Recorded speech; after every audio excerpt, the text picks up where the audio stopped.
Hello friends, Shashi Agrawal channel के अंदर मैं doctor Shashi Agrawal welcome you all.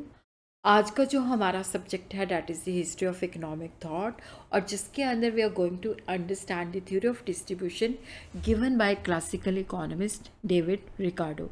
अगर आपको मेरा ये एफर्ट सही लगता है तो डू लाइक माय वीडियो, इसको शेयर कीजिए और मेरे चैनल शशि अग्रवाल को सब्सक्राइब कीजिए। So this is my app Edusum app, जिसको आप गूगल प्ले स्टोर से डाउनलोड कर सकते हो। ये जो ऐप है commerce, economics and management students को काफ़ी सारा फ्री स्टडी मटेरियल और काफ़ी सारे मॉक टेस्ट प्रोवाइड करती है, और इसी तरह काफ़ी सारे स्ट्रक्चर कोर्सेज भी अवेलेबल हैं। तो हिस्ट्री ऑफ इकोनॉमिक थॉट का भी स्ट्रक्चर कोर्स यहाँ पे अवेलेबल है। तो सबसे पहले हम देखते हैं कि जो डेविड रिकॉर्डर थे वो जानना चाहते थे कि जो डिफरेंट फैक्टर्स ऑफ प्रोडक्शन है उनको हम इनकम जो है किस तरह से डिस्ट्रीब्यूट करते हैं, उनका शेयर किस तरह से डिटरमिन होता है। तो उन्होंने एक थ्योरी ऑफ डिस्ट्रीब्यूशन जो कि मैक्रो थ्योरी ऑफ डिस्ट्रीब्यूशन है वो दी है। तो डिस्ट्रीब्यूशन जो है that is the principal problem in political economy, कि किस तरह से हम डिफरेंट फैक्टर्स ऑफ प्रोडक्शन को इनकम जो है डिस्ट्रीब्यूट करते हैं। तो जैसे जैसे इकोनॉमी डेवलप करती है उसी तरह ही जो वेजेस है, प्रॉफिट है, रेंट है, जो उसका शेयर है, उसके अंदर भी काफ़ी सारी वेरिएशंस होती हैं। अकॉर्डिंग टू कार्डर, रिकार्डन थ्योरी ऑफ डिस्ट्रीब्यूशन जो है दो प्रिंसिपल्स के ऊपर बेस्ड है। एक है मार्जिनल प्रिंसिपल और दूसरा है सरप्लस प्रिंसिपल। मार्जिनल प्रिंसिपल जो है वो डिस्कस करता है शेयर ऑफ रेंट, और जो सरप्लस प्रिंसिपल है कि वो किस तरह से जो सरप्लस है उसको हम वेजेस एंड प्रॉफिट्स के अंदर जो है सेग्रीगेट कर सकते हैं।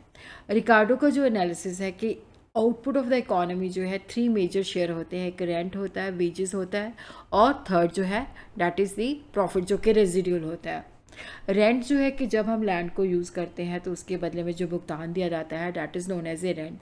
और ये लॉ ऑफ डिमिनिशिंग टर्न, क्योंकि जैसे जैसे हम लैंड को कल्टीवेट करते जाएंगे, लेबर का इस्तेमाल करते जाएंगे, तो वहाँ पे उसकी प्रोडक्टिविटी जो है कम होती जाती है।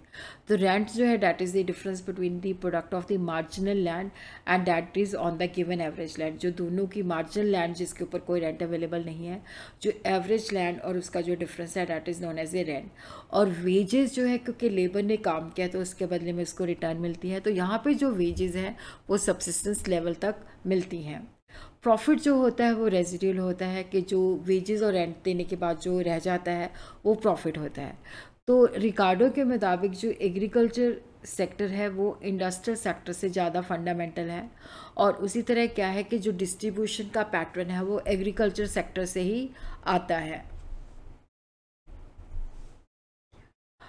Rate of profit in the agriculture sector जो है rate of profit industrial sector को डिटरमिन करता है। तो रिकार्डन सिस्टम के अंदर के जो लेबर को हम रखते हैं वो डिपेंड करता है कि उसको वेज रेट कितना पे किया जाता है, और इंडस्ट्री के अंदर जो प्रॉफिट होता है वो डिपेंड करता है कि एग्रीकल्चर सेक्टर के अंदर जो कॉर्न है उसके ऊपर रेट ऑफ प्रॉफिट कितना अवेलेबल है। रेंट जो है that is the difference between the average product and marginal product of labour for any given volume of output. तो यहाँ पे हम देखते हैं कि जैसे ये जो है एवरेज प्रोडक्ट है, this is the marginal product. तो यहाँ पे हम देखते हैं कि जो वेजेस हैं इतनी दी जाती हैं जो कि सब्सिस्टेंस लेवल पे है, जबकि वेजेस जो है इतनी बनती है उसकी मार्जिनल प्रोडक्टिविटी के हिसाब से। तो इतना जो है रेंट है, जो कि एवरेज प्रोडक्ट और एमपी के बीच में जो डिफरेंस है। तो यहाँ पे हम देखते हैं कि ये रेंट है, और वेजेस जो है इतनी जो कि सब्सिस्टेंस लेवल के लिए है, तो बाकी जो रह जाता है वो प्रॉफिट होता है। तो इसको हम अंडरस्टैंड करते हैं कि rent is the difference between average product and marginal product. तो यहाँ पे हम देखते हैं कि ये जो एरिया है BDLS, ये जो है रेंट को बताता है, और उसी तरह रेंट जो है इन कर्व की इलास्टिसिटी के ऊपर डिपेंड करता है कि कितना डिमिनिशिंग टर्न एप्लीकेबल होता है। मार्जिनल प्रोडक्टिविटी जो है वो लेबर और वेजेस के इक्वल होती है, लेकिन उसको जो वेजेस मिलती हैं वो जब सब्सिस्टेंस लेवल तक ही मिलती हैं।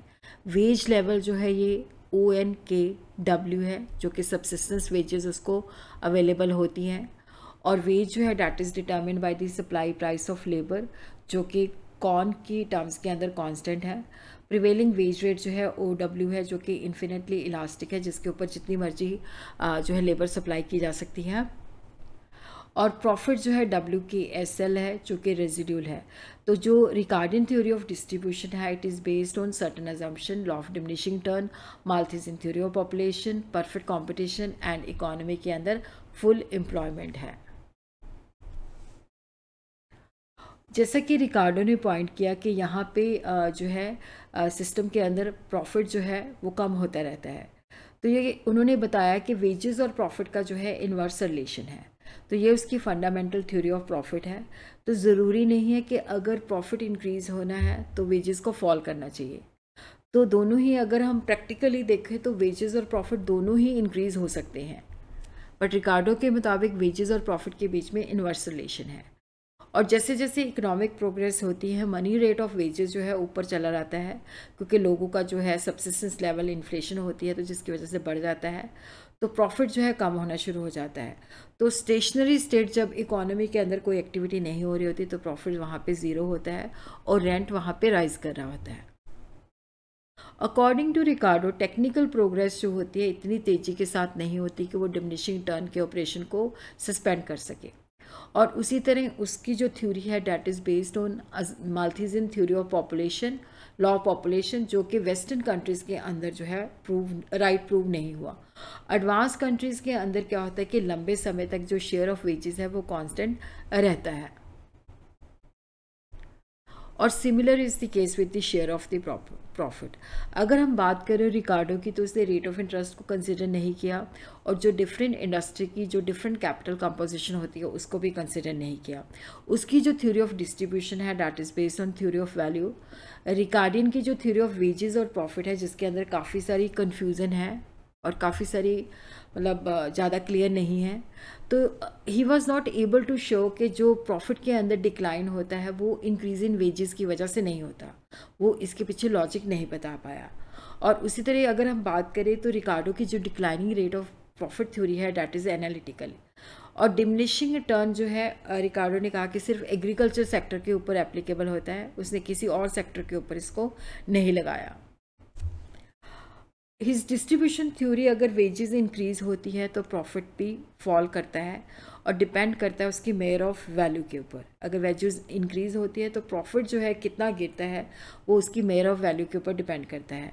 और उसी तरह अगर value of the labour increase होती है तो value of the capital fall कर जाती है। ये लॉजिकल तो ठीक है, बट जो Ricardian model of distribution internally consistent है, बट जो इसकी अजम्पशन है, जो फाउंडेशन है, वो सेटिस्फैक्ट्री नहीं है। तो इसको क्रिटिसाइज किया गया कि रिकार्डो ने has accepted the law of diminishing turn to be valid, पर ये जो है इसको टेक्निकल प्रोग्रेस से सस्पेंड किया जा सकता है, इसको रिकार्डो ने कंसिडर नहीं किया। और माल्थीजियन थ्योरी ऑफ पॉपुलेशन जो है जिसके ऊपर ये थ्योरी बेस्ड है that is also not empirically correct. Ricardo कहता है कि रेंट जो है प्राइस का हिस्सा नहीं होता। ये उस सिचुएशन के अंदर ट्रू है जब लैंड का सिर्फ एक ही यूज़ होता है, लैंड के कोई ऑल्टरनेटिव यूज़ नहीं होते, बट लैंड के ऑल्टरनेटिव यूजेस होते हैं। और उसी तरह ये भी प्रैक्टिकली वैलिड नहीं है कि वेजेस और प्रॉफिट जो है इन्वर्सली रिलेटेड है कि अगर एक चीज़ इंक्रीज़ होती है तो दूसरी फॉल करती है, बट दोनों सेम डायरेक्शन के अंदर भी जो है जा सकते हैं। ये थ्योरी जो है that is a macro theory of distribution, और ये इंडिविजुअली वेज, प्रॉफिट और रेंट किस तरह से डिटर्मिन होते हैं उसके बारे में कुछ भी नहीं बताती।